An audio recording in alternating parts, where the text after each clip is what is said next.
Right. I love Christmas. I'm sure that most of you do too. But Christmas for me brings back memories of Christmases long ago when I was a child and everything was quite magical. But I most of all love Christmas because someone somewhere always asks the Christmas question. This is the Christmas question. What's the big deal about a baby in a manger? Well, I'm going to try and answer that this morning by doing something that I don't normally do, and I can only ever remember Chris doing it once before, which is preaching on something other, or taking your text as something other than a passage from the Bible. And the passage I'm going to use is actually the words of that puppet song. That doesn't mean I'm going to ignore the Bible, but principally I'm going to talk about the words of that puppet song. You see, I love Christmas. Should we put the words up? Okay, here's some of the words. It's not just about the manger where the baby lay. It's not just about the angels who sang for him that day. And the next one. It's not just about the shepherds or the bright and shining star. It's meant to be bright, not bring. Bright and shining star. It's not all about the wise men who travelled from afar. It is about those things, but it's about so much more. You know, a baby in a manger. Angels singing songs to startled shepherds, wise men following this star. You know, the story as told in the Bible, it's a story that, as our song says, is wonderful and great. And it's an important story. I'm not decrying that. It's an important story because it fulfills so many of the prophecies that we read about in the Old Testament. You know, we read about in Isaiah 7 about the prophecy that the Messiah will be born of a virgin. And then in Micah 5 verse 2, it speaks of an eternal king being born in the little town of Bethlehem. However, our song says it's not just about the manger, the angels, the shepherds, or the wise men. It's about so much more. I'm really quite pleased with myself because I've started writing a biography. And I'm hoping to get it published. I might even write an autobiography sometime, but I don't think that'd sell very many. So I'm writing a biography, and I'm writing a biography on this person. If we can have the next one. Okay, anyone know who that is? Not you, Trevor. It's not me, no. It's a little girl for a start, Chris. Okay, anyone want to hazard a guess? No? Shall we put it on the next one? This will give you a clue who it is. There, I'm writing my book about the Queen, and I thought I'd just read you some of it. Okay, well, probably a few hundred pages. Okay, so here you go. Hope you're not really wanting to get home for your Christmas lunch. So this is my biography of the Queen. The Queen was born on the 21st of April, 1926, at 17 Bruton Street, Mayfair, London. Her full name is Elizabeth Alexandra Mary Windsor. Her parents were the Prince Albert, Duke of York, later King George VI, and his wife, Lady Elizabeth Bowes-Lyon. As a child, Elizabeth was also known by the nickname of Lilibet. The end. Now, what a great biography that is, isn't it? If I published my biography of the Queen, I'm sure people would wonder what happened to make her the Queen of England, because she wasn't the first in line, was she? How was she prepared for that role? What she said about being Queen and what she said over the many years, and what she's done as our monarch for nearly 70 years. It'll be 70 years next year, and we're going to have a great celebration, I hope. You know, she's been a wonderful queen, but we'd want to know that, wouldn't we, if you were reading a biography? But actually, this is about as much information as we have on the birth of Christ in the Bible. We know what town he was born in, don't we? We know he was born in Bethlehem. I've been there. You can actually go and see a little star in a cave that is purported to be where he was born, but nobody knows exactly for sure. But we do know he was born in Bethlehem.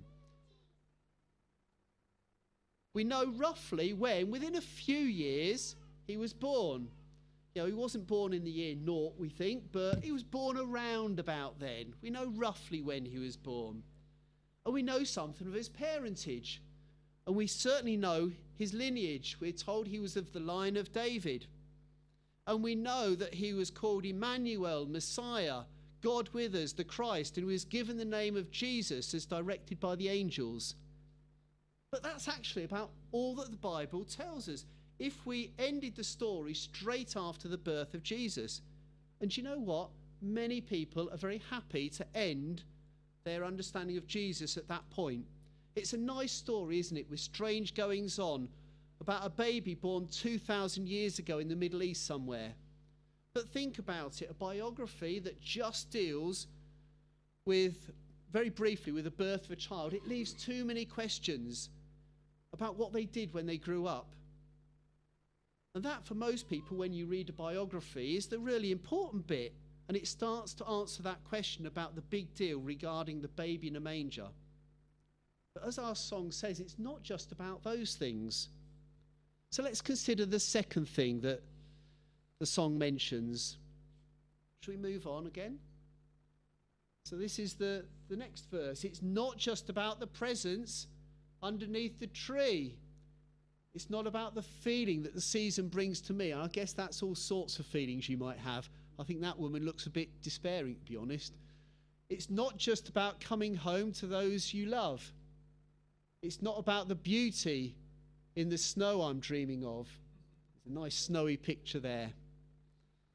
It's not about those things. But today, many people consider Christmas is all about things like decorations, trees, gifts. And especially this year, it's been another tough year. And people want to forget what a terrible year it's been. So Christmas is now much more than ever become a holiday and not a holy day. It's become a time of feel-good emotions, a time when we support the national economy while increasing our own personal debt. Now, don't get me wrong, I love Christmas. I love Christmas presents. I'm looking forward to opening some of mine this afternoon.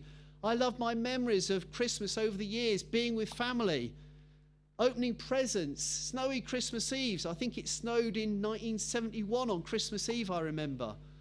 Wonderful times. I remember getting presents in my stocking. I can remember, my mum denies this, but I can remember definitely getting one of these. I didn't get little K9 toys or Star Wars Lego. I got a pineapple one year, and I got a Satsuma. You know, I might have got other things as well, but I can remember. I don't know what the deal is with a pineapple. My brother told me yesterday something I didn't know, which is you have pineapples, don't you, on entrances to Victorian buildings, and it's a sign of greeting, of welcome, apparently. So I learned. So you learn something every day. Well done. Right. Even more recently, I can remember the thrill of leaving MCF on a Christmas morning service like this, and when we came in, it was all dry out there, and when we left, there was a carpet of snow. Do you remember? Some of you can remember. It was probably about 2008, and it was lovely. It made me feel all Christmassy after the Christmas morning service. But our song says it's not about those things. You know, it's not about the feeling of the season, you know, that ho, ho, ho, Merry Christmas, everyone, and how we're really nice to people at this time of year. But by mid-January, we're back to being our grumpy selves and not liking those people. You know, it's not just about being with family or dreaming of that white Christmas, wonderful as all those things are. But there are people today who think that's exactly what Christmas is about, and they leave Jesus completely out the day. And if they do ask that baby in a manger question, and sometimes they do, they conclude it's just a nice picture for a Christmas card, a bit like a Victorian stagecoach or a pretty robin, rather than anything that's going to make any difference to their lives. And that, my friends, that is very sad. So, if it's not about those things, what else is it about? Well, the song gives the answer, so we better move it on. It's about the cross. It's about my sin. It's about how Jesus came to be born once so that we could be born again. And this is where it gets a little bit theological, so I'm going to ask you to stay with me, please. You see, however hard I try, and sometimes I try really, really hard, I simply cannot live my life without doing bad things or not doing the good things that I know I should do and I don't do them. And I suspect that you're exactly the same as me. In fact, I know that you'll be exactly the same as me. Because even somebody like Paul, one of our New Testament heroes, he couldn't do it.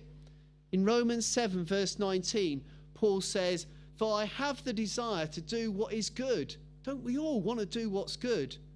But I can't carry it out.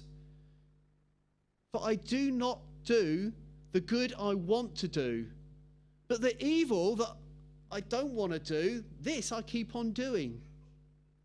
And the Bible calls it sin. And Jesus was born to deal with our battle with sin, so that mankind can ultimately know and come into a relationship with a sinless and holy God.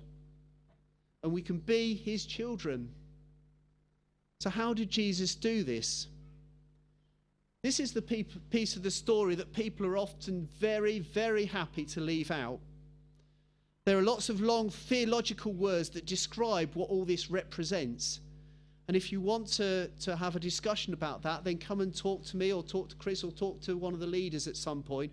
Alternatively, there are, I think, still a few copies of this little booklet on the side out there. If anyone wants to take one, they're free. And I think they'll give you some of the answers to those questions as well, and to what the theology behind it is. But the good news is that Jesus rose from the dead. Not like Christian Eriksen at the Euros, by being resuscitated by a defibrillator, but after 3 days in a tomb, he showed his power over death. And the even better news this morning is that he's going to come back again.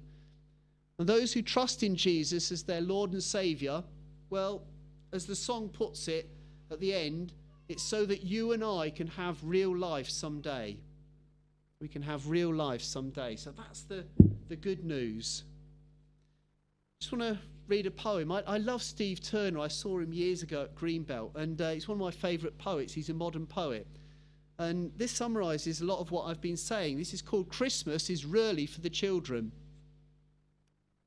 Christmas is really for the children, especially for children who like animals, stables, stars, and babies wrapped in swaddling clothes. Then there are wise men, kings in fine robes, humble shepherds, and just a hint of rich perfume. Easter is not really for the children, unless it's accompanied by a cream-filled egg.